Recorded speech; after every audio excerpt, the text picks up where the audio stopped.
বাংলাদেশ জিতলো, অবশেষে জিতলো।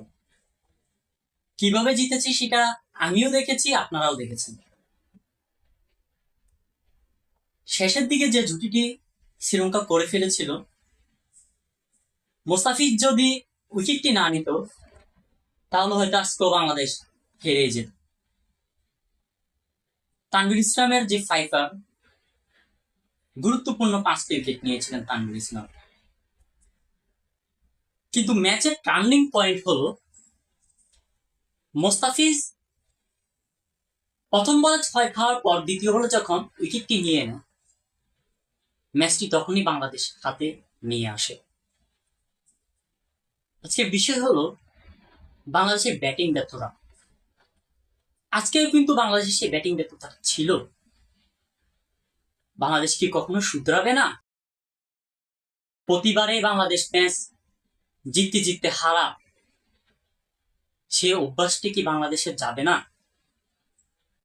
বাংলাদেশের ফিনিশারের খুবই অভাব, সে অভাব কবে পূরণ হবে? আজকে দেখুন ফিল্ডিং এ জাকের আলী অনেক দুইটি ক্যাচ ছেড়ে দিয়েছে। দুটি ক্যাচে কিন্তু সহজ ক্যাচ ছিল। যদি জাকির আলী অনেক ক্যাচটি ধরতে পারত, বাংলাদেশ ম্যাচটি আরো অনেক আগে জিততে পারত সম্ভবত।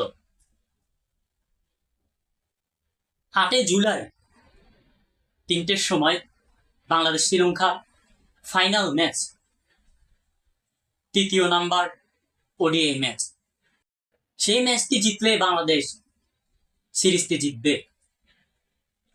আজকে বাংলাদেশ যে ওয়ানডে ম্যাচটি জিতলো, আমাদের কাছে অবশ্যই সেটি খুবই গর্বের বিষয়। এই জন্যই গর্বের বিষয়, দীর্ঘ 60টি ম্যাচ পরে বাংলাদেশ জয়ের দেখা পেল। জয়ের ধারা কতটুকু অব্যাহত থাকবে তা দেখা যাবে পরবর্তী ম্যাচে।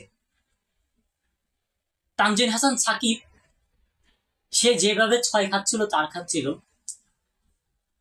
আসলে দেখে মনে হচ্ছে শ্রীলঙ্কা ঝালমুড়ি পেয়েছে, ইচ্ছে মতো খাচ্ছে।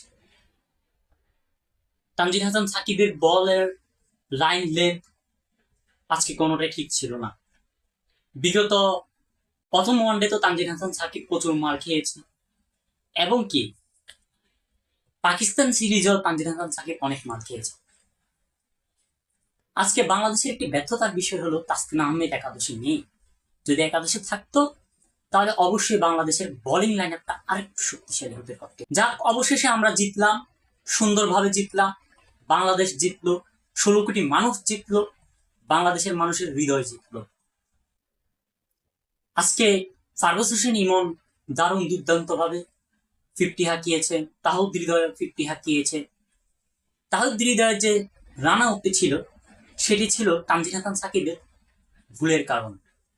তাহিদ হৃদয় যদি তখন থাকতো, বাংলাদেশের রানটি 270 কিংবা 80 গড়ে গিয়ে পড়তো, তখন কিন্তু বাংলাদেশের জন্য ম্যাচটা জেতার একটু হলেও সহজ হতো।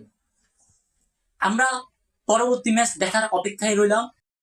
বাংলাদেশ কি করতে পারে, ব্যাটিং লাইন আপ কতটুকু ভালো করতে পারে, বোলিং এ কতটুকু ভালো করতে পারে, ফিল্ডিং এ কতটুকু ভালো করতে পারে, সেদিকে আমরা নজর রাখবো। বন্ধুগণ, সবসময় খেলাধুলার সকল আপডেট পেতে MK রানার পেজের পাশে থাকুন। ধন্যবাদ সকলকে।